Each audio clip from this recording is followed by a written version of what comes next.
وللآخرة خير لك من الأولى ولسوف يعطيك ربك فترضى صدق اللہ کا اگر دنیا کی کوئی چیز ایسی نہیں جو اللہ کے نبی صلی اللہ علیہ وسلم نے ہمیں بتائی نہ ہو اور ہمیں سمجھائی نہ ہو تو میرے رب نے ہم سبوں کو وہ دین و اسلام چن کر دیا جو اللہ کے نزدیک بھی محبوب ہے اور ہمیں کون اپنے محبوب محمد رسول اللہ صلی اللہ علیہ وسلم کی امت میں پیدا فرمایا۔ اللہ کا سب سے بڑا احسان ہے ہمیں ایمان والا بنایا، ہمیں لا الہ الا اللہ کہنے والا بنایا، ہمیں اپنے محبوب کی امت میں بنایا۔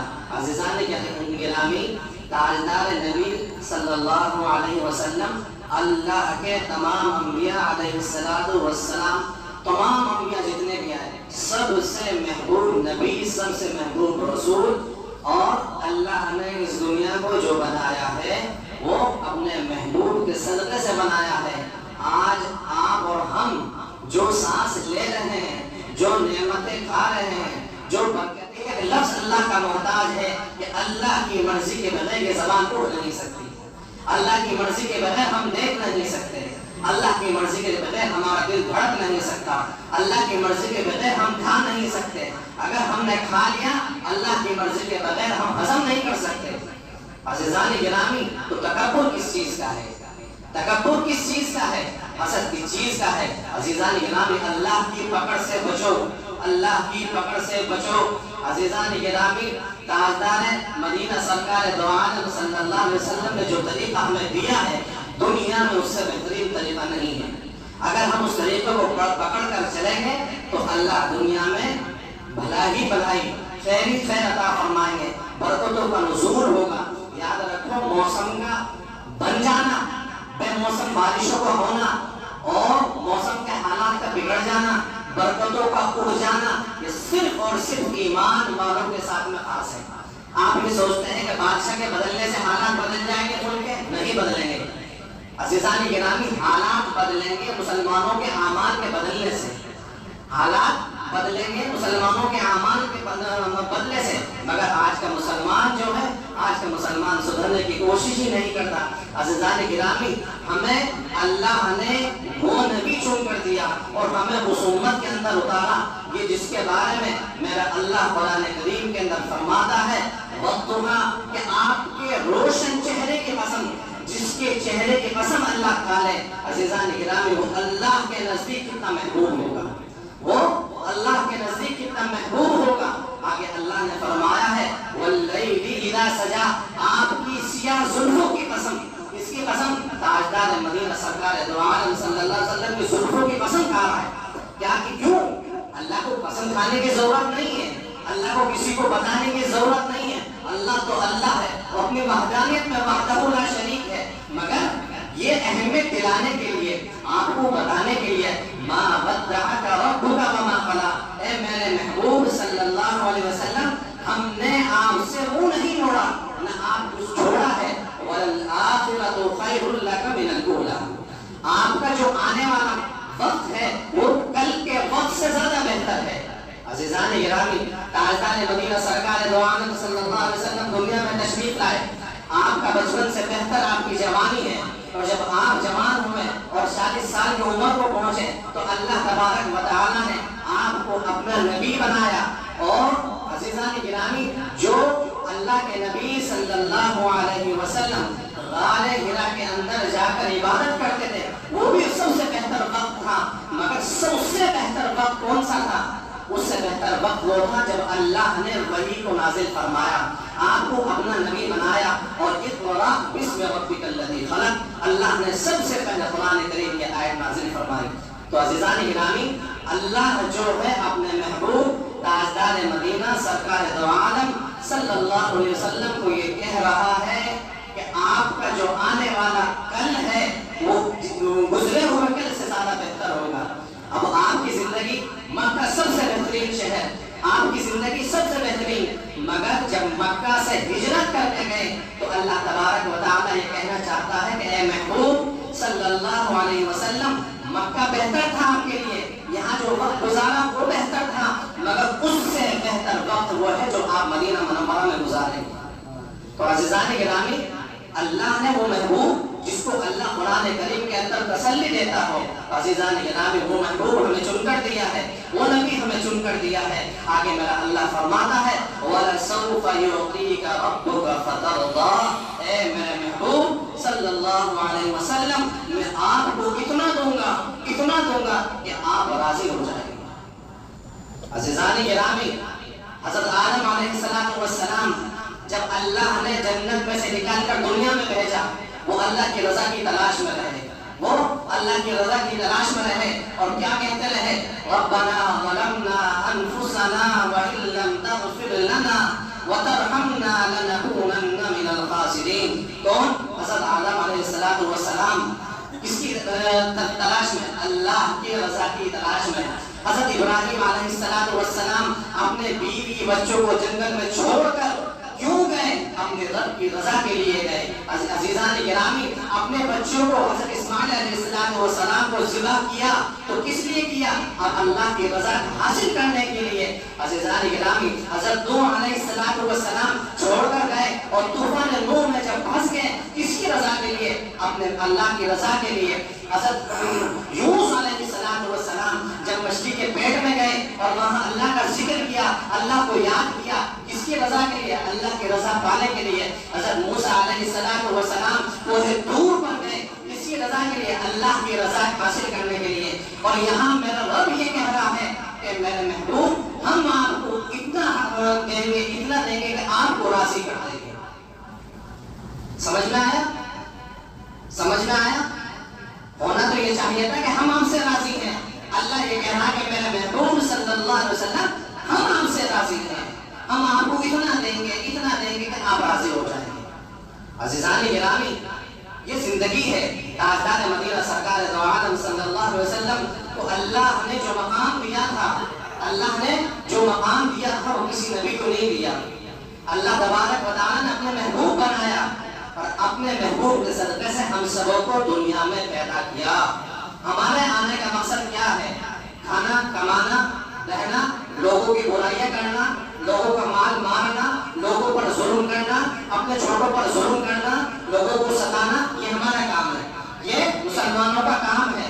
مسلمان آیا تھا دنیا میں لا الہ الا اللہ کے کلمے کو بلند کرنے کے لیے، مسلمان آیا تھا لا الہ الا اللہ کے کلمے کو لے کر چلنے کے لیے، مسلمان آیا تھا لا الہ الا اللہ والے اخلاق کو دنیا میں بنانے کے لیے، مسلمان آیا تھا تاجدار مدینہ سرکار دو عالم صلی اللہ علیہ وسلم کی سیرت کو ساری دنیا میں عام کرنے کے لیے۔ اور آج کے مسلمان کے اخلاق آپ دیکھ لیں، آج کے مسلمان کے آپ معاملات دیکھ لیں، آج ہر آدمی آفس میں بیٹھے، دکان میں بیٹھے، گھروں میں بیٹھے، صرف ملک کے حالات کے اوپر بات ہوتی ہے، دنیا کے حالات کے اوپر بات ہوتی ہے۔ مسلمانوں، میں صرف یہ کہتا ہوں اپنے اندر سدھار کر لو، اپنے اندر سدھار کر لو، اپنے اندر سدھار کر لو۔ محمد رسول اللہ صلی اللہ علیہ وسلم کو مضبوطی سے پکڑ لو، ان کی سیرت کو مضبوطی سے پکڑ لو، ان کے طریقے کو مضبوطی سے پکڑ لو، ان کے راستوں کو مضبوطی سے پکڑ لو۔ خدا کی قسم کھا کے کہتا ہوں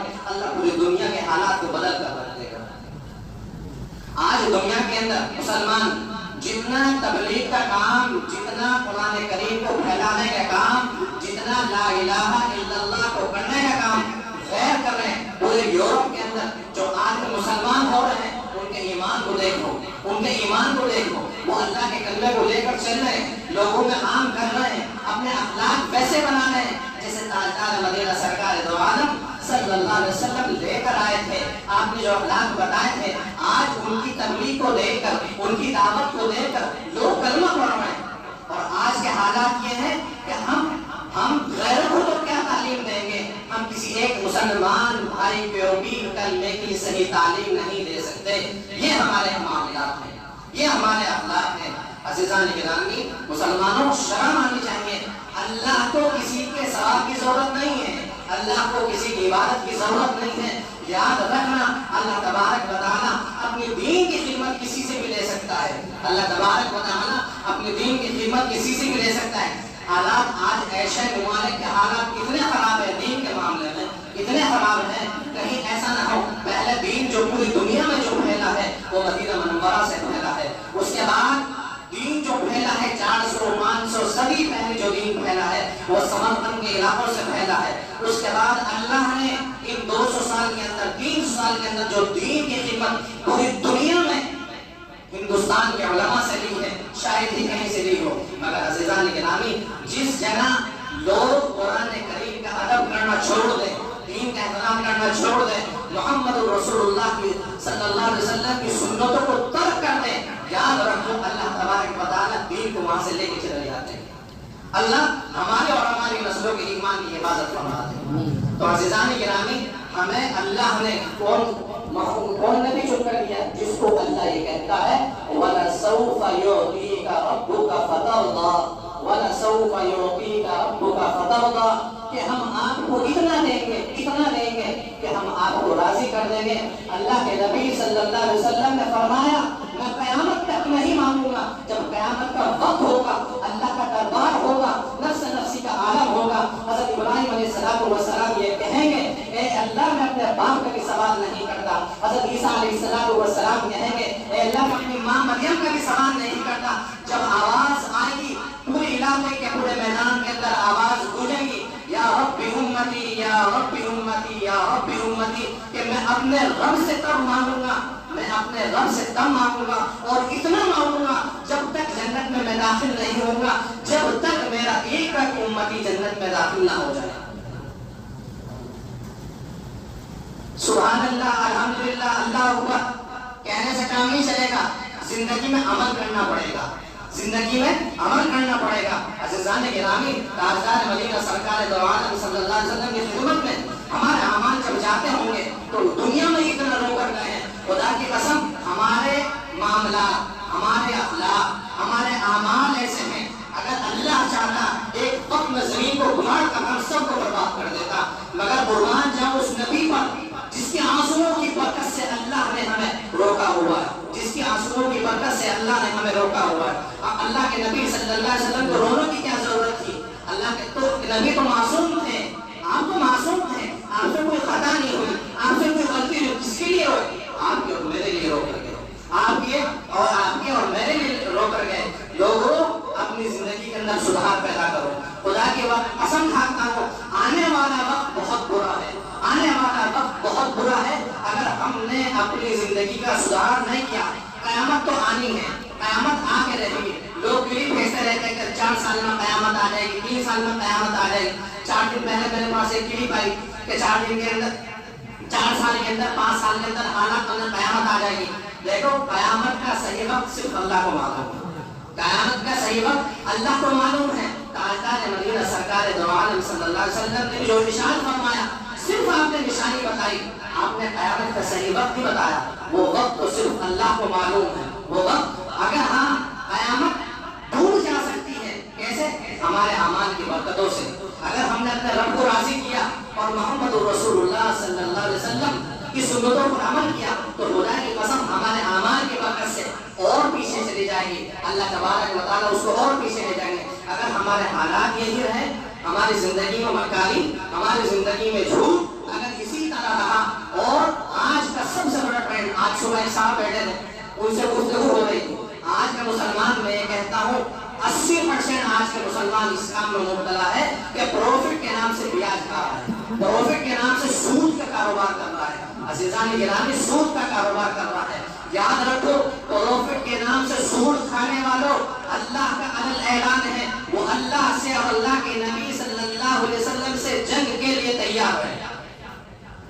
اللہ کے نبی صلی اللہ علیہ وسلم نے فرمایا پروفٹ کے نام پر سود کھانے والے, بیاج پہ کاروبار کرنے والے, وہ تیار رہیں اللہ سے اور اللہ کے نبی صلی اللہ علیہ وسلم سے جنگ کے لیے. تو عزیزان گرامی جب اللہ ہمارے مقابلے میں آ جائے گا, جب اللہ کے نبی صلی اللہ علیہ وسلم ہمارے مقابلے میں آ جائیں گے تو بچے گی ہماری ذات, بچے گی ہماری ہستی نہیں. مسلمانوں حلال پر آؤ, مسلمانوں حلال پر آؤ. آج لوگ لمبے لمبے وظیفے کھینچتے ہیں, لمبے لمبے وظیفے کھینچنے سے کچھ نہیں ہونے والا, لمبے لمبے تصویر پڑھنے سے کچھ نہیں ہونے والا. حلال کھاؤ, خدا کی قسم حلال کھاؤ گے پر ایک دفعہ اپنے رب کے سامنے ہاتھ اٹھا دو گے. ایسا ہو نہیں سکتا کہ آپ کے ہاتھ نیچے رکھنے سے پہلے آپ کا رب آپ کی توبہ کو قبول نہ کرے, آپ کی دعاؤں کو قبول نہ کرے. آج میرے بہت عجیب بات پڑھی ہے، بہت عجیب بات پڑھی ہے۔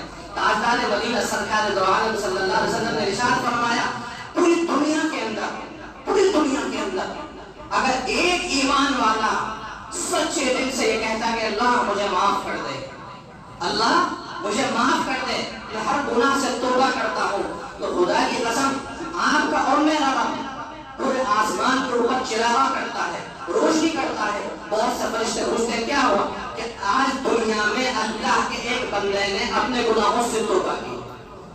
اللہ کو ہماری توبہ کی ضرورت ہے؟ ارے خوش تو ہمیں ہونا چاہیے تھا، چراغا تو ہمیں کرنا چاہیے تھا، ہم نے توبہ کی ہے، مگر کون؟ وہ اللہ، وہ بادشاہوں کا بادشاہ جس کے قبضے قدرت میں آپ کی میری جان ہے، زمین اور آسمان کی باغڈور کس کے ہاتھ میں ہے؟ اللہ کے ہاتھ میں ہے۔ وہ بادشاہ آپ کے میری توبہ کرنے پر خوش ہوتا ہے، تو یارو یہ عہد کرو کہ انشاءاللہ سنو انشاءاللہ دھندا کریں گے، سچائی کے ساتھ کریں گے، جھوٹ نہیں بولیں گے، جھوٹ کو اپنی زندگی سے نکالیں گے، بیاج میں کام نہیں کریں گے۔ آج کا عام ٹرینڈ چل گیا پروفٹ کے نام سے کاروبار کرنا، بیاج کا کاروبار کرنا، کہ میں نے 10 لاکھ روپے دی تو مجھے پروفٹ کتنا دو گے؟ کہنے کا 50,000 روپے دوں گا، اگر نقصان میں نہیں نقصان ہوگا تو میرے پیسے واپس۔ جو آدمی صرف پروفٹ میں کاروبار کرتا ہے، یاد رکھو یہ حرام ہے۔ دنیا کے کتنے بھی بڑے مفتی کے پاس چلے جاؤ، اگر کوئی اس کو حلال کہتے، آپ جو کہیں گے میں وہ کرنے کو تیار ہوں۔ عزیزان گرامی، بات ختم ہو گیا۔ انشاءاللہ سورۃ الروح کی جو تفسیر ہے آئندہ ہفتے پھر ہوگی، اور آپ دنیا میں خیر پھیلاؤ، دنیا میں خیر کو عام کرو، محبتوں کو عام کرو، تو عزیزان گرامی اسلام پھولے گا، اسلام پھلے گا۔ اسلام پھیلنے کے لیے آیا ہے اور پھیلے گا۔ اگر ہمارے اخلاق سے پھیلتا ہے، ہمارے خیر سے پھیلتا ہے، تو ہمارے لیے بھی بہتر ہے اور ہماری نسلوں کے لیے بھی بہتر ہے۔ اللہ تبارک و تعالی جو کچھ کہا گیا اس کے اوپر مجھے بھی اور آپ سبوں کو بھی عمل کرنے کی توفیق عطا فرمائے۔